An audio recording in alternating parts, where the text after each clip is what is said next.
What's going on, everyone? Yes, you saw the title correctly. Set 4 spoilers are here already, and I am extremely excited about it. I'll leave a link to this article down below if you want to check it out yourself. We're not going to read through it all. We're just going to be talking about the cards themselves and the new mechanic, piloting. So this is a new kind of change to leaders, and I'm gonna dive right in, guys. We got a lot of cards to talk about, starting us off with a brand new Boba Fett. Guys, we've gotten so many Boba Fetts. I mean, it is absolutely crazy, but brand new Boba Fett. Here is the new way this piloting effect works. So first off, we have an aggression villainy leader, and it says when you deal non-combat damage, you may exhaust this leader. If you do, deal 1 indirect damage to a player. So basically, that player assigns 1 unpreventable damage among their base and units. So you get to go ahead and have your opponent choose where to deal damage, which is kind of interesting.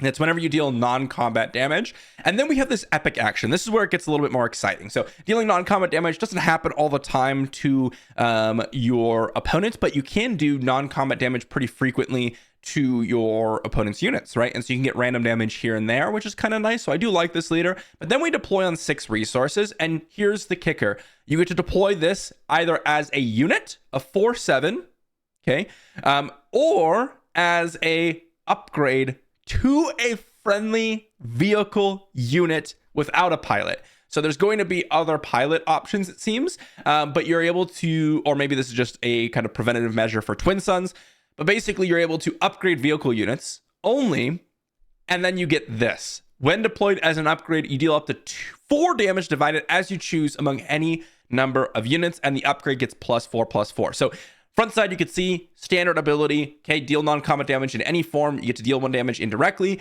Then you flip for 6 resources, either as a +4/+4 upgrade that deals 4 when it comes down, or as a 4/7 just straight up unit. This seems absolutely awesome. Okay, I really love what they're doing here. So first off, you get the fail case. What's the fail case? I get a 6 to deploy leader that's a 4/7. That's not exciting at all. Remember, you don't get anything on the unit side. Like, he's just a 4/7. So that's really, really weak, right? But you could still do it if you do not have any access to vehicles. But if you do have that vehicle, suddenly you're putting this, let's say you're playing cunning and you're playing aggression villainy, and you got yourself a fire spray. It's a 5/6 ready immediately. Boom, you deploy this on your fire sprite. You're suddenly attacking for 9 damage immediately. That is absolutely insane, right? And here's the really important part. The attached unit becomes a leader unit. So things like Fell the Dragon, things like any Vanquish, any removal that affects non-leader units suddenly can't hit your Fett's fire spray. And you still get that 4 damage divided as you choose among your enemy units. This seems really awesome. And I think Boba Fett is a perfect example of a card that you actually, or this leader rather, is a perfect example of a card that does seem really appealing, because again, that Fett's fire spray gets readied immediately. It can turn into a leader unit, which prevents it from getting killed from Fell the Dragons. And so Rivals Fall is really the only thing that kills it. And suddenly you are talking about massive, immediately readied up damage, which seems absolutely crazy. I absolutely love this, and there's a lot of potential with it. But we can't just talk about Boba Fett, guys. We have a ton of units to talk about. As I mentioned, it looks like leaders aren't the only cards in this set that can turn into pilot upgrades. So here's an example of a unit. This is another Bossk. So we have 4-cost ground unit in Cunning Villainy, a 4/4, and this has an on-attack trigger of exhausting the defender and dealing 1 damage to it. But you can go ahead and play it as a piloting effect. So it's very similar to that smuggle interaction where, okay, you have this effect, but you can also smuggle it out if it fits the proper circumstances. And again, piloting must be played as an upgrade on a vehicle unit. Must be deployed as a upgrade on a vehicle unit. This is really, really important. This gives that same ability, exhaust the defender and deal 1 damage, and it gives +2/+2. And it looks like the resource cost, I'm sorry, it's hard to see, but I think it's 2 here with Bossk. So really, really interesting dynamic. And this, again, when you're playing it out, it's played out as a upgrade. So things like Mandalorian, things like Gar Saxon are running through my head right now, right? These set 2 leaders that had some synergies with upgrades, but it's a little bit tricky because it's requiring you to have vehicles. But then these can also be units when the upgrade is bad. I think this mechanic is really interesting, because the whole downside with upgrades is that you're going all in on a unit, which can be really dangerous in removal. And if you're in a situation where you only have upgrades, you can't do anything. This solves that problem a little bit by giving you that fail case of having a unit. And this is a 4 resource 4/4 that deals a damage on attack and exhausts the defender. It's not terrible. It's not great. Like, I wouldn't be like, oh my gosh, this is insane, but it's still solid enough to be able to not be sad when you're playing it. I do think Bossk is interesting, and more importantly, as we've talked about, piloting seems absolutely crazy. But we also have things like No Disintegrations, a brand new event, 3-cost event in Aggression and Villainy, deal damage to a non-leader unit equal to 1 less than its remaining HP. So kind of interesting, because, well, this really works well with anything you deal 1 damage. Vader's ability, Bossk's ability, the new Boba Fett's ability. If you're able to kind of force them to deal damage to something, it's really, really good. It is non-leader, but you can hit things like Reinforcement Walker for massive chunks of damage. 8 damage on a Reinforcement Walker. That's pretty nice. Crate Dragon gets hit for 9 damage, right? That is interesting. I think this has a decent amount of potential for the right deck, specifically things like Bossk. We also have things like Hunting Aggression, Aggressor. 4-cost space unit in Aggression. It's a 3/6. Indirect damage you deal to opponents is increased by 1. So again, there's seem to be this mechanic of indirect damage. Boba Fett is the first example that we've seen of it, but it's when you deal indirect damage. So it's not like, okay, I have a P38, I've dealt 1 damage, okay, I get to deal 2 damage now. It has to be that indirect damage, which is a very, very important difference. Now, this works extremely well with Boba Fett, the new Boba Fett, where any damage that you deal, this non-combat damage, let's say you are playing P38, you P38, you deal damage to something, your opponent's forced to deal damage to something else of their choosing, but now it deals 2 damage instead. So yeah, they can hit their unit, but it probably kills their unit, so they are hitting their base. So suddenly P38 is deal 1 damage to something, deal 1 damage to your base with Boba Fett, which is a little bit interesting. I don't know if that's like better than Django, but that's not necessarily something that I'm like, okay, immediately I think this is better than Django. We'll have to see way more of the set, but it seems very interesting. Another one's Nigerian Starhopper, 2 resource, Cunning Villainy, space unit, a 2/3. When defeated, deal 2 indirect damage to a player. Interesting, right? Now we get this 2/3 space unit, which is already reasonable, right?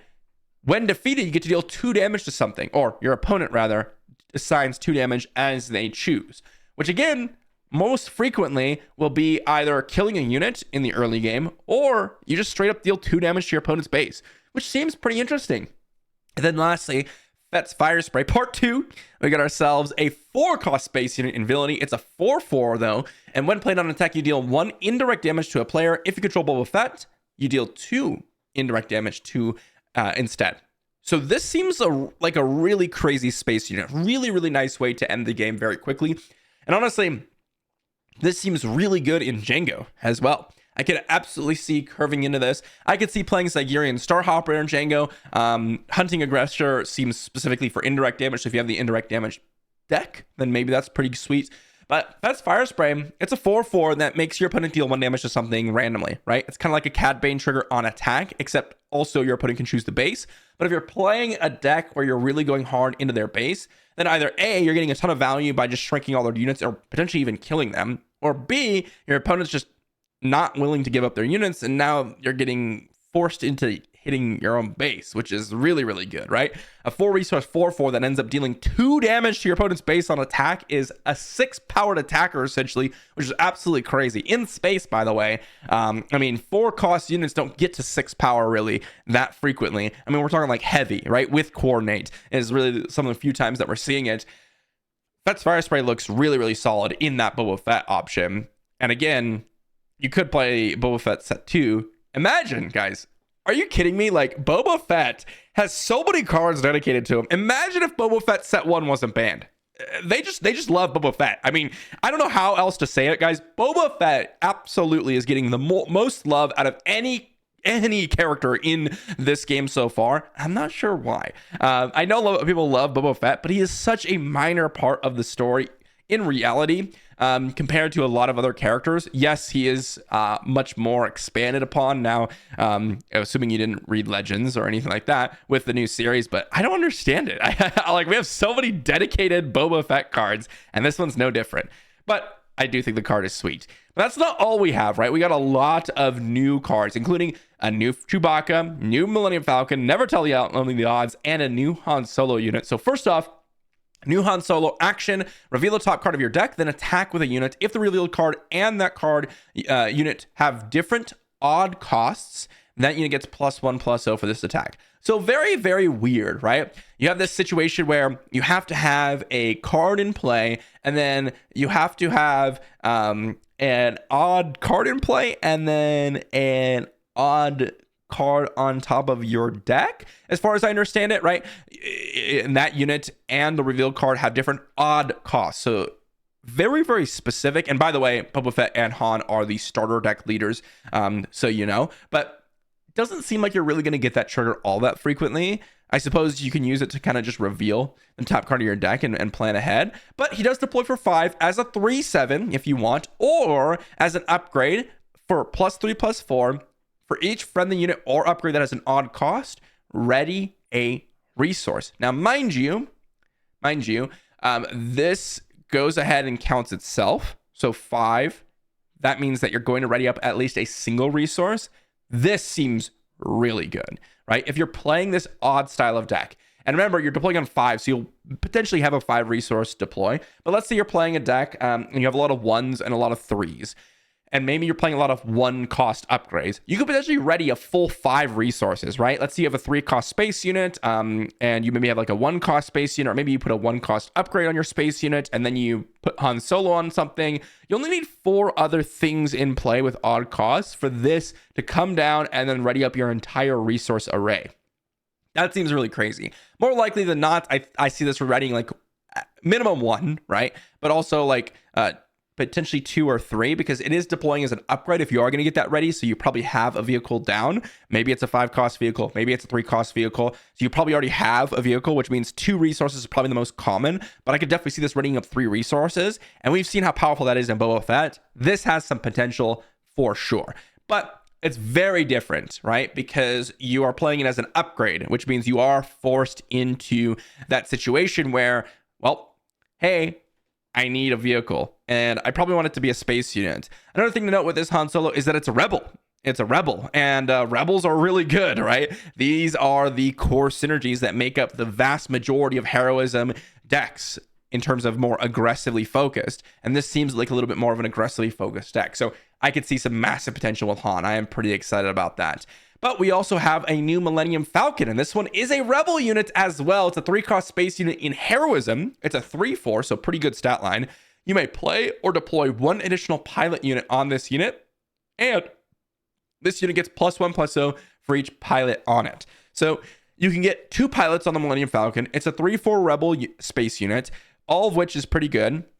And suddenly, if you get some pilot upgrades or these units that can become pilots, you can get some extra stats on it. If you deploy Millennium Falcon and then put Han Solo on it, suddenly you're getting +4/+4 in terms of stats, and you can deploy another pilot on the Millennium Falcon, which again can be pretty annoying because it's a leader unit, right? Because the attachment gains the leader effect if you deploy your Han Solo on it. So this seems really, really interesting. Absolutely love where they're going with this. But we also have Chewbacca to talk about. So a new ground unit, 5 resource ground unit in command heroism. It's a 5/6, so pretty reasonable stat line. This unit can't be defeated or returned to hand by enemy card abilities. Really, really good, right? So you can't kill it with removal effects. You can't bounce it with waylays, right? And the piloting effect gives +3/+3, and I believe it's 3 resources, and gives that effect to that space unit. That seems absolutely crazy. So now, okay, if you put Chewbacca and Han on your Millennium Falcon, suddenly this thing is a leader unit that can't be killed by normal removal effects and can't be returned to hand. How do you kill it? You can't. You have to just permanently exhaust it. And by the way, it's going to give +3/+3, or essentially +4/+3 because it's a Millennium Falcon, right? This seems really, really strong. The Chewbacca Han on the Millennium Falcon. Now, again, these are upgrades, but you could also just play Chewbacca as a 5/6, which is pretty good also. So I think this looks really, really interesting to me. And I think you have some really powerful synergies. And I'm not going to make any grandiose judgments here. We are literally talking about starter deck cards, right? And we're talking about the very first stuff of set 4. So we really don't know much about what is going to happen within the meta. Things like, for example, Jango Fett get a lot better when P38's revealed at the very end of the set, right? P38's like the hallmark card of Jango. We didn't even see that until the full common list got revealed. That's the type of stuff that we need to see before determining whether or not these leaders are going to be absolutely amazing. Of course, we can make some initial judgments, and I think Han, as this like rebel pilot leader, seems pretty interesting, especially with Chewbacca. And by the way, Chewbacca is also a rebel. Also a rebel. This, I think, could potentially have some implications for even Sabine, right? You can deploy this on your A-Wings or your wing leaders or something, and you get +3/+3. And then on the off chance, you can play this as a 5/6. Now, is that going to be really good? Probably not, because you have Poe Damerons, but just saying, maybe some potential there. We also have Never Tell Me the Odds. We have a 3-cost Cunning Heroism event, and I'm not sure about this art, by the way. I mean, all the other arts, like, they got a little bit of a different theme of art this set, but like every one of the other ones seems like pretty in line. Maybe it's just like the art theme, but I don't know about Never Tell Me the Odds. A little bit of an odd picture or portrait here. Discard 3 cards from an opponent's deck and 3 cards from your deck. Deal damage to a unit equal to the number of cards with an odd cost discarded this way. So chances are, if you're playing this card, and you're playing it in like a Han deck or maybe an odd cost deck, I wouldn't be surprised if you can get 2 of the 3 from your deck and then maybe 1 of the 3 from your opponent's deck. So it's a 3-cost event that deals 3. Probably not really that great, right? Let's say you get like the full 3 up from your deck because you're building it specifically with odd costs in mind, and you get 1 from your opponent. That's still just an open fire, right? If you get 2 from your opponent, it's 5 damage. Like, yes, that can sometimes be good. I'm not a huge fan of this, especially when we have like things like Waylay in this slot, but okay, seems okay, I guess. Death Space Skirmisher, 3-cost space unit in Cunning, 3/3. When played, if you control another space unit, may exhaust a unit. This seems pretty interesting. We've seen like Cartel Spacer do some work, not just as an early play, but also as a way to out-tempo your opponent. And this is kind of a little bit better on the curve because that's even the initiative. You play a space unit, you pass, or you take initiative after your opponent plays a unit. Turn 2, you play this, exhaust their unit immediately, and suddenly you're out racing them probably, which can be interesting.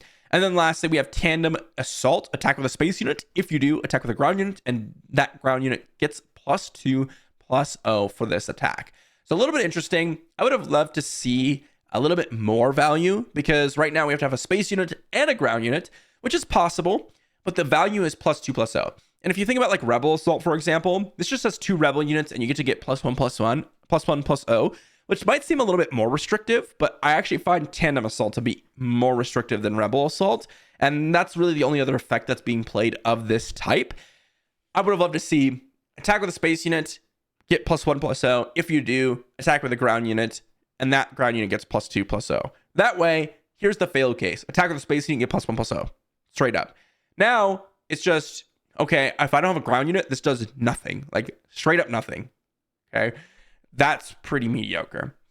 This way, if you had the other way, rather, +1/+0 is the fail case, and I'm like that a lot better. So I don't see Tandem Assault being that great. Maybe I'm wrong with how many space units we're getting. But that's what we're seeing so far in terms of new cards, new piloting, the new 250 cards. By the way, guys, right here on the portrait, we got Thrawn. I would be surprised if we don't see a playable Thrawn here. I would be very surprised. I should say, I would be surprised if we didn't see a Thrawn, not a playable Thrawn, because the previous Thrawn's not very playable. I really hope we get to play Thrawn because he's like my favorite character. But really, really exciting for that. Looks like we got a new capital ship. Could be like a new Chimera, maybe. I'm actually not familiar with the bottom etchings of that, but maybe it is the Chimera. Looks like we might have like an Emperor shuttle, a Hera, new Hera. Maybe playable Hera, guys. Maybe it's a leader, maybe it's a unit. I don't know. I would love to see a unit, to be honest. I think that would be pretty cool. Playing Hera in her Hera deck would be awesome. Looks like a TIE Interceptor, something of that note, another variation of that. And of course, X-Wings in the art. I'm excited for this set. I'm going to be honest, guys. We have the TIE Advance from Darth Vader on the cover, so we're expecting to see that. But I'll say this. I expected space leaders, and it doesn't look like they're going that direction. Instead, they're going to be going with this like upgrade 2 space units by piloting from your leader slot. And that makes a lot of sense to me. I really like the direction they're going, because this is very different than I had expected. And it gives you a little bit more of an interesting deck building constraint, right? Because realistically, if you don't get the pilot effect from these cards, they're not that great, right? Like playing Chewbacca as a 5/6 can be good because of his interesting ability, but it's not like extremely just base level good. Or even like Bossk as a 4/4 that deals 1 damage on attack. Okay, it's reasonable, but it's not exciting. Han Solo coming down as a 3/7, mediocre to bad. Boba as a 4/7, bad, right? No other abilities is bad.